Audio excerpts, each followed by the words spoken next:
boys and girls. So today we are going to kick off our 10 days of Christmas, and we are going to start today with some Santa activities.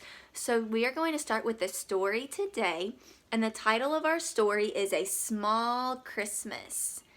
And as we read this week, we are still going to talk about problem and solution. So as we listen to our story, I want you to think, what is the problem? What's wrong with the characters? Are they facing an issue? What's going on? And then how do they fix the problem? That's the solution.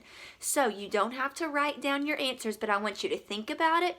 And if you're sitting with a parent or a brother or sister, tell them what you think the problem is and what the solution is. And we'll talk about it as we go through the story. So today's book is called A Small Christmas. The author is Wang Yi.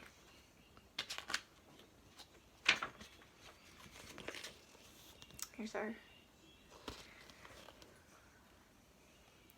In the middle of town where buildings stand tall, there lives a little man called Fireman Small. The only fireman this side of the bay is getting ready for the holiday. Since no calls have come in, he's also free to help Mayor Mole find a Christmas tree.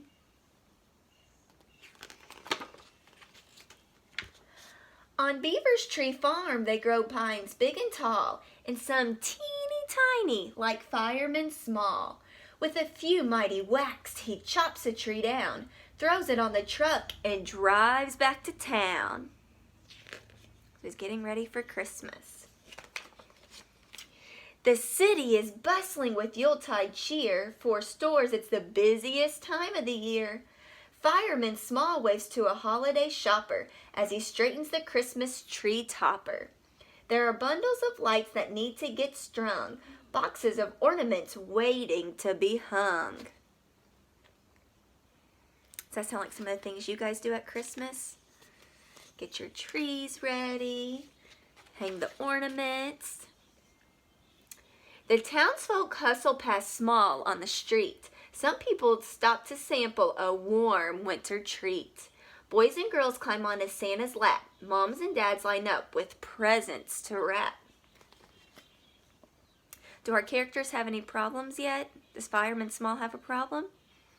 Doesn't seem like it. He's just getting ready for Christmas. Soon it's time for shopkeepers to leave, since stores all close early on Christmas Eve. Fireman Small puts up the last decoration. Tired and beat, he drives back to the station.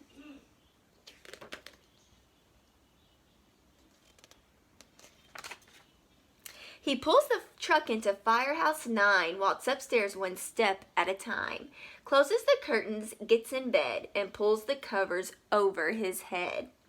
Around midnight, he hears a sound on the roof. A jingling of sleigh bells, the tip-tap of hoof. There's a crash, then a muffled ho, ho, ho. Someone's downstairs in the firehouse below. Who do you think it is?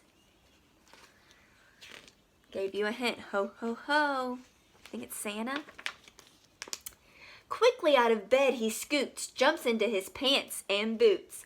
Ready to go, he slides down the pole, sees two legs sticking out of the coal. Who's sticking out of the coal?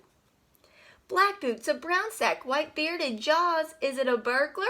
Why, it's Santa Claus.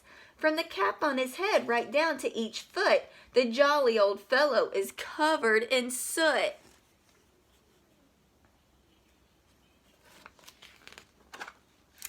His clothes get tossed in the washing machine, and just a short while they're dry and clean.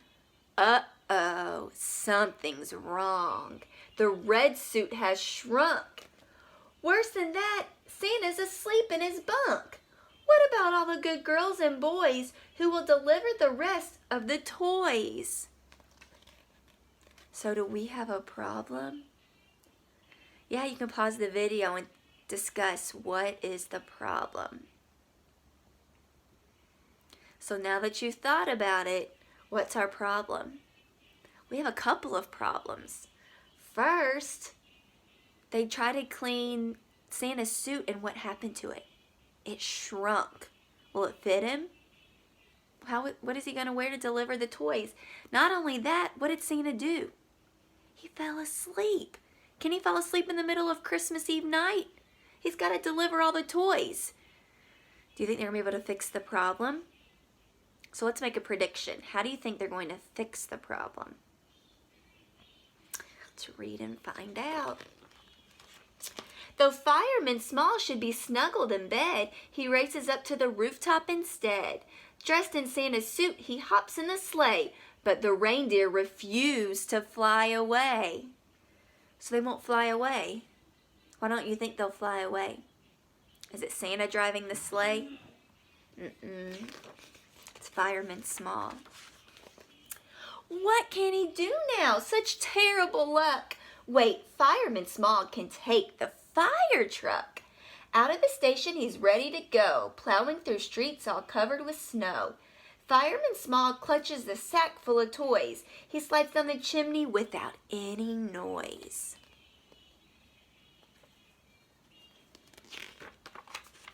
At Farmer Pig's farm, he leaves a straw hat, new overalls, and a chew toy for Cat. Beaver's gift is her own ping-pong paddle. Rabbit gets a rocking horse and a saddle. Up the chimney he scoots in a hurry. Down the rooftop he shoots with a flurry.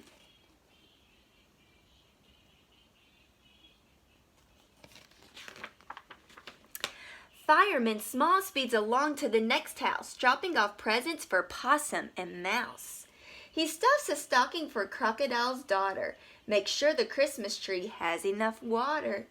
Fireman Small crosses each name off his list. The bag is empty. No one has been missed. Do you think he's doing a good job helping Santa? He pulls back into station number 9, walks upstairs one step at a time, stretches and yawns, crawls into bed, and he pulls the covers over his head. I bet he's worn out from being up all night. When Fireman Small gets up on Christmas Day, he finds no Santa, no reindeer or sleigh. Was it a dream? Did he imagine it all?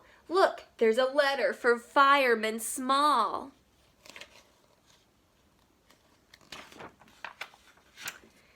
It says, after flying all night north, south, east, and west, my reindeer and I were in need of some rest. Thank you, Fireman Small. You're a fine substitute.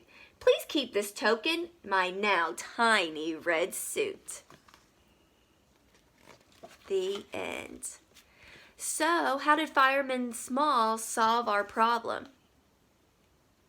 He delivered all the toys, and when the reindeer wouldn't go, what did he use to go drop off all the toys to the animals and the boys and girls? He used his fire truck. And did everybody get their toys in the end? They did, and they had a Merry Christmas.